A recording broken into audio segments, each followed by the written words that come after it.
been invited to join a resupply mission, traveling over 100 nautical miles to a remote military outpost that's at the center of a fierce dispute between China and the Philippines. We're on board the BRP Cabra, one of 2 Coast Guard ships traveling from Palawan Island to meet 2 small supply boats.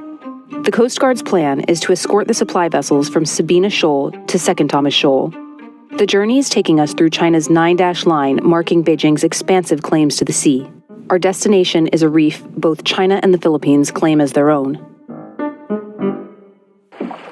Manila deliberately grounded the Sierra Madre, a World War II-era ship, here in 1999 to stake its claim to the area. A permanent contingent of Filipino Marines is stationed on the rusting, dilapidated wreckage. Missions to resupply the Sierra Madre have grown increasingly dangerous as China attempts to prevent the resupply boats from reaching their destination. Just hours into our voyage, it's clear our convoy has been spotted. There's a helicopter flying overhead. It went past us a few minutes ago towards the other Philippine Coast Guard boat, then turned around. This is a Chinese Navy helicopter. It's the first sign we've seen so far that the Chinese are aware that we're here. Under the cover of darkness, we arrive at Sabina Shoal, the rendezvous point. We've just met up with the supply boats. There's one just behind me and another one over there. And now we're making our way towards Second Thomas Shoal. In the dead of night, the Chinese Coast Guard starts to shadow our fleet. By dawn, we're surrounded. The Chinese vessels are much, much bigger than the one we're on. They're getting really close to us. This is Chinese Coast Guard vessel 3305. The Chinese fleet begins to encircle our ship, preventing us from getting close to the supply boat. Our boat is sort of turning away now because you can see how close the Chinese Coast Guard is getting to our vessel. A short distance away, the crew aboard the other Philippine Coast Guard vessel scramble as a Chinese ship collides into its bow.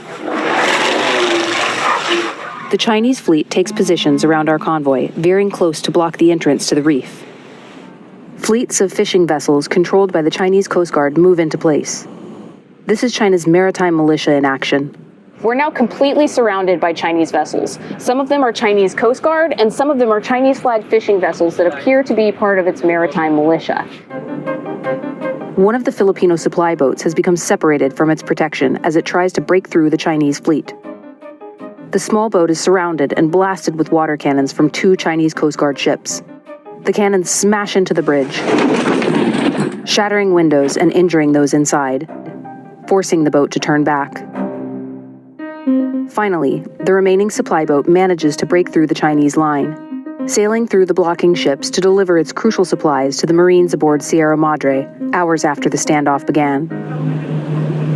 China's Coast Guard would later say that its actions were to curtail what it called the Philippine vessel's intrusion into the waters around the reef, and that it allowed the supply vessel to pass.